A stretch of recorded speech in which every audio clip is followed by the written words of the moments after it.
Merci de choisir Ecofin Télévision pour vous informer. Mesdames et messieurs, bienvenue dans cette grande édition du journal. Tout d'abord, faire le bilan de 25 ans de partenariat entre l'Afrique et l'Europe. C'est l'appel lancé par le chef de l'État, Félix-Antoine Tshisekedi Tshilombo, au 7e sommet de chefs d'État et de gouvernement Union européenne, Union africaine, qui s'est tenu à Luanda, en Angola. Dans son intervention au cours de ces assises, le président de la République a insisté sur la paix, un facteur indéniable pour le développement de nations. Images et commentaires. Prenons la parole à l'ouverture du 7e sommet de chefs d'État et de gouvernement Union européenne, Union africaine, organisé à Luanda, en Angola. Le président Félix-Antoine Tshisekedi s'est exprimé devant ses homologues africains et européens dans le panel du groupe thématique consacré à la paix, à la sécurité, la gouvernance et le multilatéralisme. Dans son allocution, le chef de l'État a appelé ce père à dresser un bilan lucide de 25 années de partenariat Europe-Afrique, initié au Caire. Selon lui, ce sommet constitue un moment de vérité, une occasion d'identifier ce qui doit être corrigé, repensé, voire refondé. Il a également plaidé pour une vision renouvelée, orientée vers un partenariat plus robuste, plus équilibré et résolument tourné vers l'avenir. Félix Tshisekedi a réaffirmé son attachement au multilatéralisme fondé sur le respect égal des règles internationales, la transparence et une solidarité authentique qui ne laisse aucun peuple livré à lui-même lorsque ses droits fondamentaux sont menacés. Par ailleurs, cette rencontre axée sur l'évaluation des domaines de coopération existantes a permis aux dirigeants africains et européens de rappeler la valeur du partenariat établi en 2000 en Égypte. Ils ont réitéré leur engagement à les consolider, notamment à travers le développement de nouveaux projets de coopération et de croissance. Ces rendez-vous visent notamment à accélérer l'intégration économique du continent et à renforcer les échanges commerciaux intercontinentaux en vue de bâtir un partenariat stratégique capable de répondre aux défis et opportunités du monde actuel. Ces sommets Union européenne, Union africaine représentent une opportunité majeure pour renforcer le partenariat gagnant-gagnant entre les États des deux continents. C'est aussi une occasion d'accroître le volume des échanges commerciaux, gage d'une collaboration renforcée et équilibrée. C'est ce qu'estime l'analyste économique Félix Kayembe qui s'étend dans ses récits signés Émile Kassonga et Sélé Chamala. Ce sommet Union européenne, Union africaine est non seulement porteur d'espoir, mais gage d'une intégration économique pour le continent africain. C'est ce qu'estime Félix Kayembe, économiste de formation, pour qui ces forums représentent une opportunité majeure de renforcer le partenariat gagnant-gagnant. Et les peuples pourraient se retrouver d'une manière ou d'une autre. Et donc nous disons, c'est important que les chefs de l'État puissent y participer partout où la République doit avoir ses intérêts, partout où les devoirs de la République l'invitent. Et donc le chef de l'État doit être là. Voilà pourquoi il est à ce sommet-là. C'est tellement important parce que pas seulement les pays africains, mais aussi bien les pays européens, nous allons nous rencontrer, nous allons parler, par exemple, France-Afrique, Belgique-Afrique. C'est également une occasion de faire entendre la voix de la RDC, frappée par une crise trentenaire de pillage de ses ressources naturelles. Nous sommes en train de faire entendre la voix qui est la nôtre, c'est-à-dire la voix de la République démocratique du Congo à ce sommet-là, et que nos demandes, nos aspirations puissent être prises en compte. C'est très important que nous puissions y prendre part. Ici est dénoté que ce sommet Union africaine, Union européenne vient de fermer ses portes par un communiqué final signé par plus de 80 chefs d'État et de gouvernement. Dans un autre chapitre, le président de l'Assemblée nationale, Aimé Boji Sangara, a reçu le lundi 24 novembre l'ambassadeur de France en République démocratique du Congo, Rémi Maréchaux, au centre des échanges, le renforcement de la coopération parlementaire entre Kinshasa et Paris avec la volonté commune d'intensifier le programme conjoint et de soutenir la gouvernance démocratique. Suivez. À l'Assemblée nationale, le président Aimé Boji Sangara a reçu l'ambassadeur de France en République démocratique du Congo, Rémi Maréchaux. Une visite de courtoisie, mais aussi un moment important dans les échanges institutionnels entre Kinshasa et Paris. Cette rencontre intervient alors que le Parlement congolais soutient la diplomatie nationale, notamment dans le renforcement des partenariats stratégiques du pays. C'est dans ces cadres que les deux personnalités ont abordé la coopération parlementaire. Le diplomate français a salué la vitalité du groupe d'amitié RDC-France, actif dans les échanges législatifs et les partages d'expériences. Nous avons aussi discuté des relations entre le Parlement congolais et le Parlement français. Nous avons ici à Kinshasa un groupe d'amitié RDC-France très actif qui a des projets de déplacement en France. Donc c'est important parce que nous avons en France des parlementaires sensibilisés à la réalité de la RDC et aussi parlementaires français d'origine congolaise qui facilitent les relations entre les deux pays. Et donc c'est important de voir comment les deux institutions peuvent travailler ensemble. Mais au-delà, je suis reconnaissant au Parlement du président du Parlement, du temps qu'il a pu trouver pour m'exposer ses priorités, donc de l'adoption du budget, mais au-delà.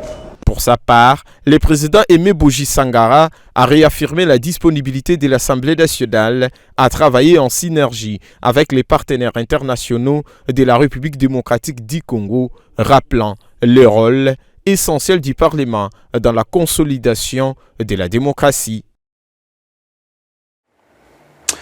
Je l'annonce au sommaire de ces journaux, la 11e édition de l'International Business Forum Makutano s'est ouverte. C'est mardi 25 novembre 2025 à Sultani Hôtel de Kinshasa, placé sous le thème « Le contrat du Congo, l'heure du choix ». Cette rencontre a consacré l'un de ses principaux panels au secteur minier, explorant le passage essentiel de la richesse du sous-sol à la souveraineté industrielle. Le ministre national des Mines, Louatum Kabomba, y a examiné en profondeur le défi aléa et réformes nécessaires pour garantir une gouvernance minière efficace en République démocratique du Congo. Fulgence Milay et Edi Bouma pour ces reportages. Est considéré comme un véritable scandale géologique, avec près de 70% des réserves mondiales de cobalt et un sous-sol riche en minerais critiques indispensables à la transition énergétique, la RDC s'est retrouvée, une de plus, au centre des échanges lors de cette 11e édition du Forum Makutano. Reçu en qualité de speaker principal, le ministre national des Mines, Louatum Kabomba, a appelé dans son intervention à plus de responsabilités, de patriotisme, d'intégrité et de sérieux. Question de garantir une transparence exemplaire vis-à-vis des investisseurs. Et ils vont le construire à une seule condition, qu'il soit sérieux.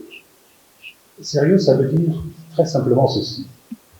Tout faire pour ne pas ériger la corruption en un système plus fort que l'État. C'est ce que ça veut dire être sérieux. Sérieux, ça veut dire aussi avoir du patriotisme, de l'intégrité, comprendre ce que c'est que l'obligation de résultat et pratiquer la méritocratie. Il faut faire preuve de bonne gouvernance, il faut faire preuve de transparence, rule of law, security of tenure. Il faut que l'investisseur se sente protégé et autres. Et c'est notre devoir de veiller à ce qu'il en soit ainsi. Et je peux vous dire que de nombreuses réformes sont en cours. Certaines sont déjà faites et d'autres continuent. Il en sera ainsi. Vous me verrez dans les tout prochains jours, déjà, dans l'entame de mon mandat, je travaille avec une grande solidarité avec mes collègues ministres de la Justice, mais également ministre de l'Intérieur, vice-premier ministre de l'Intérieur et vice-premier ministre de la Défense. C'est parce que nous devons restaurer l'autorité de l'État. C'est parce que quand il y a des déviations, nous devons faire les enquêtes qu'il faut, établir les responsabilités et sévir. Pour instaurer une bonne gouvernance minière, le ministre a annoncé plusieurs mesures, le renforcement des capacités des acteurs du secteur, mais aussi la digitalisation pour lutter efficacement contre la corruption. Je crois qu'il est très important que nous renforcions les capacités de notre administration. C'est ainsi que vous verrez que nous sommes en train de nous atteler à faire des réformes pour renforcer la capacité de notre administration, pour que le mot digitalisation devienne un mot qui est réel, qui a un sens, qui a un contenu, et qui s'exécute à tous les niveaux de toute la chaîne du processing des procédures que nous avons, à la récolte, aux recettes et aux dépenses, il faut tout digitaliser. En digitalisant, on réduit nettement l'impact de la corruption et autres. Donc la gouvernance, c'est quelque chose qui nous tient beaucoup à cœur et ça se fait au travers, comme je dis, de la formation, de renforcement de capacité et de la digitalisation. Et bien sûr, il y a la traçabilité, c'est un point extrêmement important aussi. Cette 11e édition du Forum Makutano, qui se clôture ce mercredi 26 novembre, mettra en avant plusieurs priorités nationales, notamment dans les secteurs de l'énergie, du transport et des finances.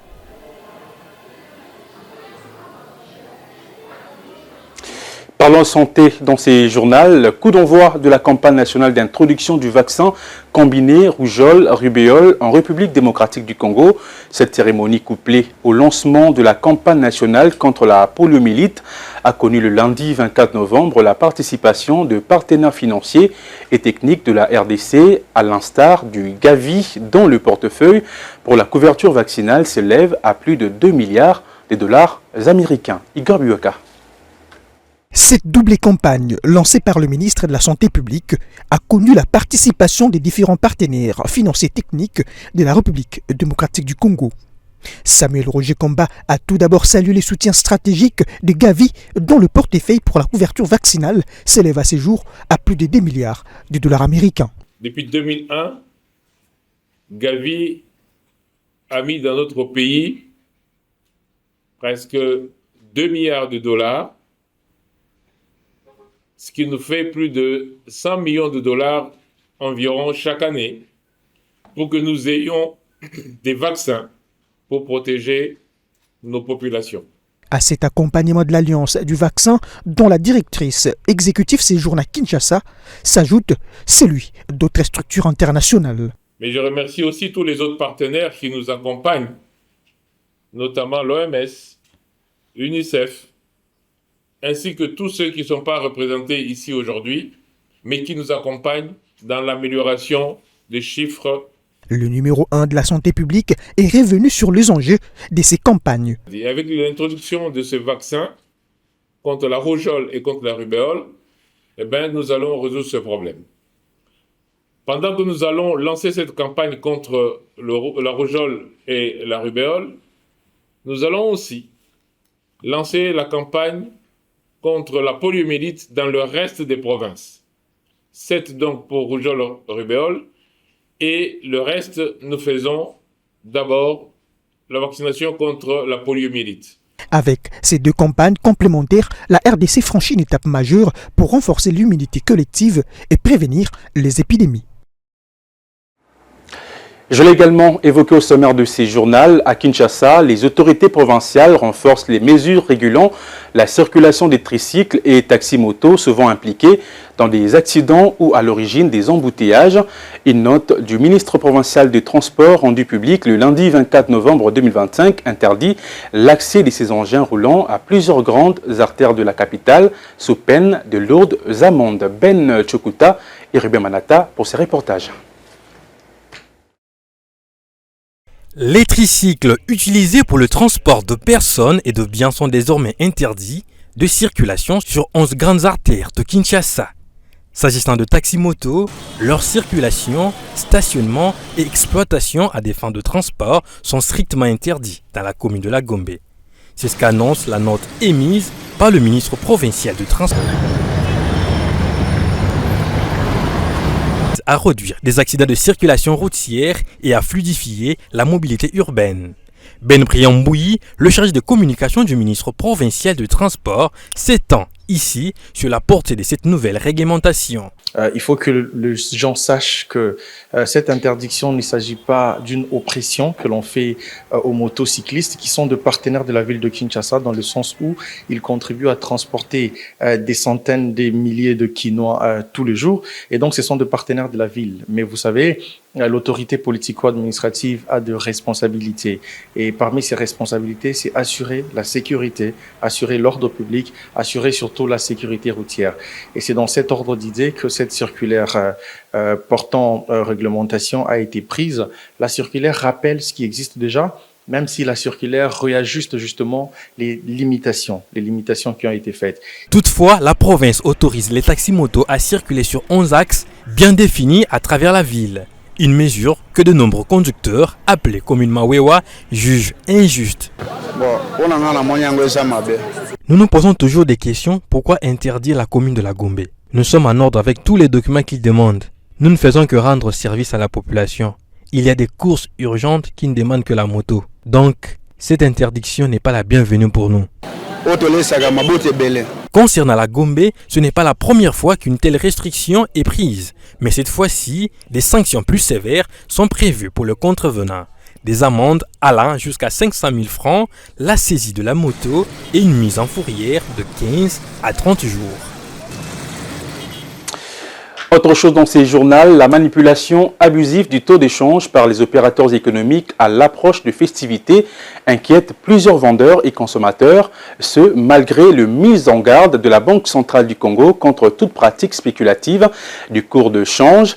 Des vendeurs et consommateurs rencontrés ce mardi 25 novembre 2025 aux alentours du grand marché Zando s'inquiètent des conséquences que pourraient avoir ces pratiques sur le prix de biens et services. Un reportage signé Grace Mayo et Ruben Manata. À l'approche des festivités, consommateurs et vendeurs ont des yeux rivés sur le cours de change, car les fluctuations observées ont des incidences tant sur les activités commerciales que sur le pouvoir d'achat. Cependant, certains opérateurs économiques s'amusent à manipuler abusivement le taux de change à leur guise. C'est malgré l'appréciation de la monnaie nationale et les mises en garde de la Banque centrale du Congo contre toutes les pratiques déviantes. C'est ce que déplorent ces commerçants exerçant à petite échelle aux environs du marché central Zando. Le taux de change est instable. Nous ne bénéficions pas parce que nous achetons le marchandise à un taux élevé. Les grossistes veulent d'abord liquider les anciens stocks. Auparavant, maman a changé $10 à 28 000 francs. Les mamans se plaignent parce qu'auparavant, le bien de $10 se négociait à 28 000 francs congolais. Tandis que cela ne se fait pas sentir au marché. Il y a plus de 7 000 francs, plus de 7 500 à 4. Si vous avez autant que ça, maman a tout le temps. Cette spéculation pèse déjà sur le prix des produits vendus par des opérateurs expatriés, renseigne-t-il. 25, 26. Nous achetons la marchandise à 25, 26 000 francs congolais pour $10 en monnaie locale. Et ça, 22 500. La Banque centrale a fixé le taux d'échange. Pourquoi cela n'est pas respecté? Elle doit déployer les agents sur le terrain pour le suivi permanent, car certaines boutiques et commerçants ne respectent pas nos instructions. Pour éviter toute surchauffe et surtout consolider les bons élans observés sur le marché de change et les centres des négoces, le gouvernement et la BCC sont appelés à renforcer des mesures d'encadrement, surtout à l'approche de ces périodes festives. Et puis, à l'issue de réponses limpides sur les préoccupations des députés provinciaux, les projets d'édit budgétaire exercice 2026 a été déclaré recevable. Après toilettage à la commission ECOFIN de l'Assemblée provinciale, il pourra faciliter à l'exécutif provincial du Lualaba d'avoir des moyens de sa politique en vue de matérialiser plusieurs projets d'intérêt public. La séance plénière qui a tablé sur cette question en fin de semaine dernière a coïncidé avec les 10 ans d'existence de la province du Lualaba. Suivez. Dans cet exercice annuel qui a pour objectif de doter à la province les moyens de sa politique, la gouverneure de province Marie-Thérèse Masuka Saini s'est acquittée de son devoir constitutionnel en répondant avec sérénité aux préoccupations des groupes parlementaires ensemble et alliés A25, A24, UNC et alliés et les non-inscrits qui touchent les priorités budgétaires. C'était lors de la séance plénière de ce vendredi 21 novembre qui s'est déroulée sous les auspices du président de l'Assemblée provinciale, Jean-Marie Kassé Chingambo. Les réponses de l'autorité provinciale ont mis un accent particulier sur la rigueur, la transparence et le réalisme dans la gestion de plusieurs secteurs de la province, notamment les infrastructures, la santé, l'éducation et le social de la population. Qu'il me soit permis, honorable député, de renouveler mes hommages les plus déférents à son Excellence Félix Antoine Tshisekedi Tshilombo, Président de la République et chef de l'État, sa détermination constante à mettre en œuvre sa politique générale avec pour unique boussole le bien-être du souverain peuple congolais. Relativement à la question sur le nombre d'ouvrages réalisés ainsi que les taux d'exécution des travaux d'infrastructure en 2025, c'est dans mon discours d'hier. Donner la liste des ouvrages inaugurés par les chefs de l'État et la chef du gouvernement au nom de ces derniers, et ceux en cours dont les taux de réalisation se situent entre 60 et 80%, confère pages 11 et 12 de mon discours d'hier. Au-delà de l'aspect budgétaire, cette séance plénière avait aussi une portée pédagogique. La gouverneure Marie-Thérèse Masuka Saini a clarifié l'importance de certains projets en cours en dissipant les confusions relevées par le groupe parlementaire UNC et alliés concernant certains autres projets. S'agissant de la construction d'un palais de congrès, comme renchéri dans mon discours, celle-ci constitue un nouveau projet différent du village de congrès, lequel a été inauguré en juin dernier par le président de la République, chef de l'État. Le village de congrès est situé derrière le gouvernorat de la province, à côté de la résidence du chef de l'État. Le palais de congrès est situé en face de l'aérogare de l'aéroport de Kolwezi. L'autorité provinciale a également rassuré aux députés provinciaux que la nouvelle clinique moderne du Lualaba sera bientôt opérationnelle et de l'existence de 600 logements sociaux construits par la province, contrairement au nombre des 200 évoqués par le groupe parlementaire Ensemble et Alliés. En ce qui concerne la construction de logements sociaux, il ne s'agit pas de 200 unités comme évoqué par le groupe parlementaire, mais plutôt d'un projet initial de 600 logements sociaux, dont 550 sur la bretelle des Iwa et 50 sur la bypass sud, lotissement Cobalt 1, route Kamoa. Les taux d'exécution des travaux sont respectivement de 70 à 80%. Convaincus des réponses pertinentes de l'autorité provinciale qui ont rencontré leurs attentes, les députés provinciaux ont à l'unanimité déclaré recevable le projet d'édit budgétaire exercice 2026 qui a été transmis séance tenante à la commission ECOFIN de l'Assemblée provinciale pour validation avant sa mise en exécution. D'une province à une autre, dans un contexte de crise socio-économique qui frappe depuis un moment la province du Kasaï central, les élections du bureau définitif de l'Assemblée provinciale prévues pour ce mercredi 26 novembre 2025 à Kananga suscitent de l'espoir. Société civile et analystes économiques plaident pour une stabilité institutionnelle, gage du développement socio-économique de la province. Récit signé Patrick Mukingeshaya. Confrontée à plusieurs défis majeurs d'ordre socio-économique, la province du Kasaï central se prépare aux élections du bureau définitif de l'Assemblée provinciale. Un événement majeur attendu avec enthousiasme et impatience et par toutes les couches de la population dans cette partie du pays. Depuis Kananga, Pierre-Lys Tchaba revient sur les contextes d'organisation de ces élections qui doivent être un véritable catalyseur économique. Entre espoir de renouveau institutionnel et réelle fragilité financière, l'apparu de la stabilité du développement de la province du Kasaï central est loin d'être gagné. La province du Kasaï central dispose d'un budget ambitieux et croissant avec des orientations d'investissement claires vers le secteur prioritaire.